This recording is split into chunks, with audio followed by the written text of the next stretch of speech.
Tonight, the first piece of a tragic puzzle. Confirmation the wing flap found on a French island came from MH370.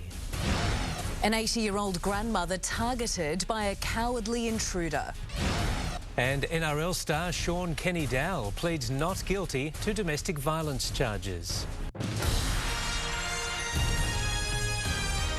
This is NBN News with Paul Lobb and Jane Goldsmith. Good evening. The mystery surrounding flight MH370 is a small step closer to being solved tonight after confirmation debris found in the Indian Ocean belongs to the missing plane. But our government believes there's still some doubt and it wants more tests to be carried out. Next, a window cleaner survives a terrifying plunge in Sydney.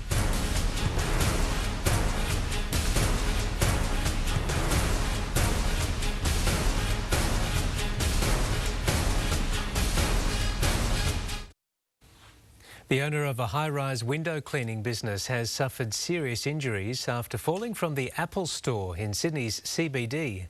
While the 49-year-old will live to tell the tale, he's likely to face a long recovery. The share market closed lower, with the big banks recording significant losses after ANZ halted trade to announce a $3 billion capital raising venture. The Commonwealth lost just over $3, while Westpac also plummeted. Mining companies Rio Tinto and BHP Billiton were both higher at the close. Downer EDI lost 55 cents. Benchmark crude oil is trading at 59 US cents. And the Australian dollar is lower against the major currencies. It's fetching 73 US cents. Ahead, another frightening attack on an American movie theatre.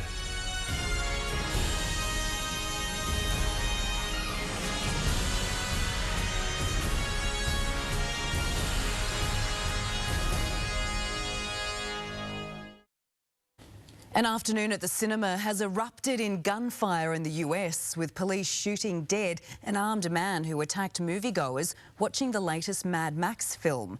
Officers were on scene within minutes, alerted to the danger by those who escaped. Now to Gavin Morris for a quick look at the weather. And Gav, some classic winter conditions have settled in. Yes, they certainly have, James. Very cold in the morning. Those freezing starts are going to continue. Widespread frosts yet again. More bright sunny days. Wind's still with us, settling, slightly warmer, more cold air next week. But I thought I'd take a quick look at what's going on in the northern hemisphere here. We have this very powerful typhoon. It is the most powerful typhoon that we've had of the year.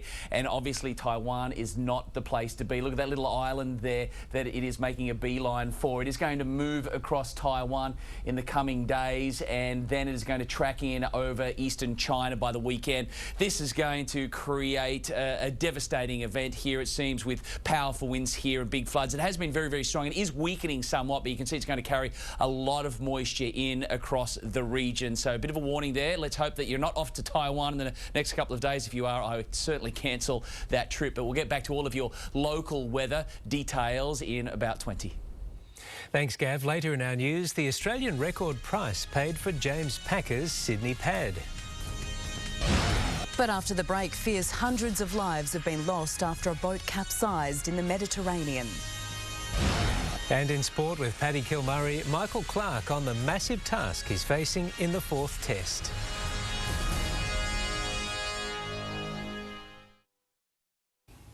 Hundreds of people are feared drowned after a boat packed with up to 700 migrants capsized in the Mediterranean Sea off Libya.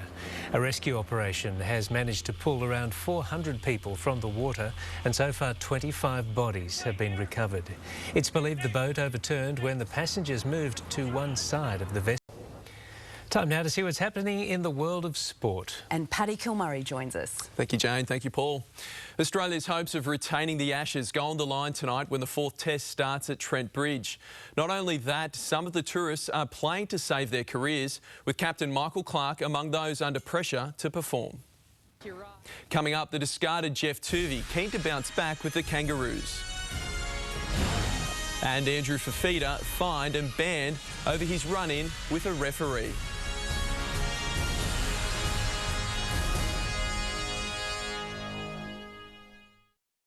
Cronulla player Andrew Fifita has agreed to a 6-week suspension and a $30,000 fine handed down by the NRL after he and his brother David were accused of abusing a referee at a junior match in Sydney.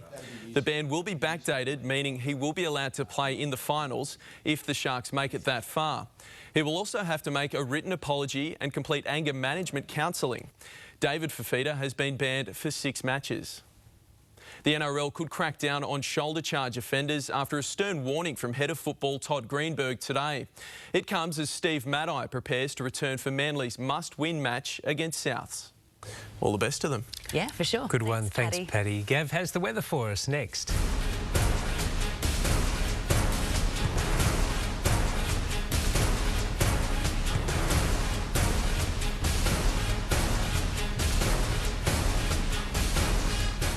Time to check the weather now with Gavin Morris. A bit cool this morning, but still nice to see the sunshine, Gav. Yeah, classic winter conditions across the Gold Coast at the moment, Jane. Pretty cool starts, but lovely days, and overall there's more to come. This photo sent in to me by a friend. Not sure who took it, but it's easy to see why I wanted to share it. Just a beautiful shot, an amazing cloud shape during that storm there. It was a beauty. Looking at the past 24 hours, where were the clouds? Well, they were mostly over the southeast, producing a little more rain, a little more snow again across the resorts. It's really the only part of the nation that's getting any form of a drink at the moment. Very dry across central Australia. The west has had a good winter as far as rainfall is concerned, and there's yet more to stream in off that very warm Indian Ocean. The cold air streaming up, powering into the Tasman, travelling fast, generating some swell, mostly hitting the New South Wales coast. The cloud has been gathering on the western side of the divide, and we've been soaking up the sunshine. Now, the high is going to come across. That'll bend those winds around, remaining out of the south. Morning southwesterlies around to the southeast. Still got a nice little pressure gradient generating some swell, and we should see a little bit of that arrive. There's the wet weather pushing in across Western Australia, but we're going to see some pretty nasty frost and icy cold overnight temperatures underneath the centre of that high as it passes over the southeast, but the sunshine during the day will help. For Brisbane, seeing some pretty cold early morning temperatures along with the Alice right throughout the southeast. It's the same story, and there's the rain still rolling in across Perth. Temperature-wise today, this is what we saw unfold. 19s, didn't quite get 20 there for a couple of locations after what was a very cold start to the day, and a little bit of a wind chill factor thrown in as well, thanks to those westerly winds pushing through. But they swung around to the east this afternoon, drawing in a little bit of moisture, but overall it's been very dry and the pressure is quite steady, falling ever so slightly. Not going to see any rain at the moment. It is a dry phase for the region and set to remain that way. Wind-wise, it's the same story. We've got those light, moderate southwesterlies, and they're moving around to the south, trying to get around to the south-southeast throughout tomorrow. So the southerly winds continue, and that means more cold temperatures. We're in for a very cold start. This air mass has been so cold further south, and we're going to start feeling a little bit more of that throughout tomorrow.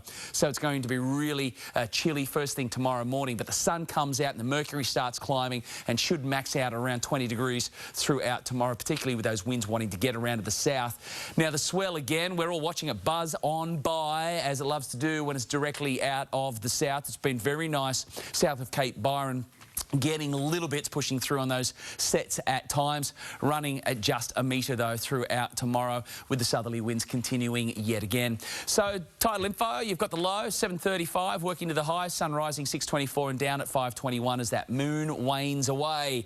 Long range forecast, fine, clear, mostly sunny, building up nicely, winds bending right around, producing a little bit of cloud. Partly cloudy skies, the risk of a shower very small there Sunday and Monday yet again. Really predominantly fine, some pretty nice temperatures on the way as we start to see a little bit of warmth return to the region.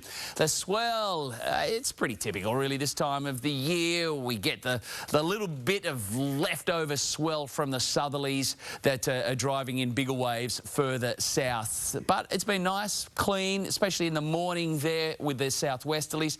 Water temp hovering around 20 at the moment. Hopefully we'll see just a little bit more throughout tomorrow, but overall more of the same stuff. All of this cold air has been fantastic news for the ski resorts. They're soaking up the good times. Let's take a look at it now with Patch.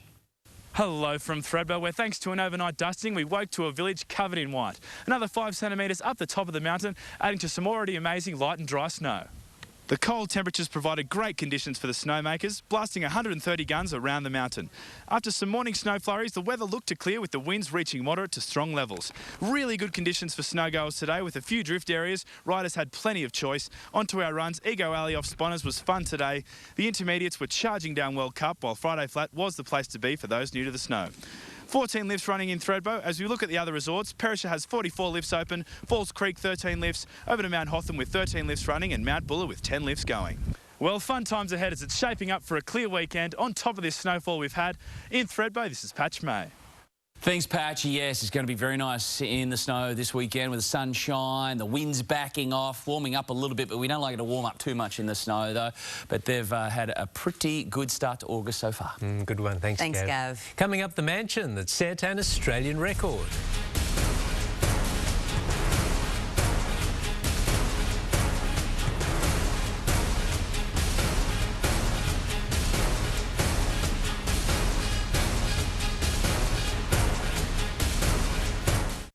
Tonight's weather report brought to you by Avida Gold Coast, sellers of the Avida motorhomes and caravan range. 90 Cortum Drive, Burleigh Heads.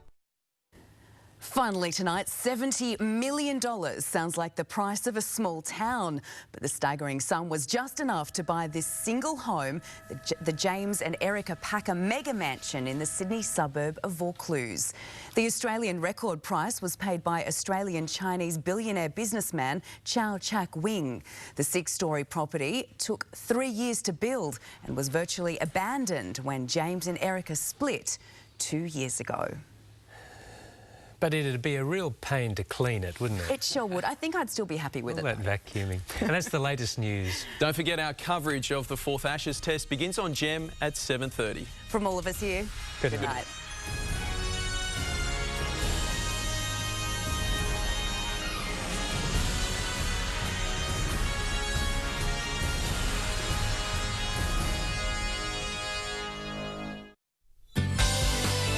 Tonight on NBN, a must-see confronting all-new Inside Story.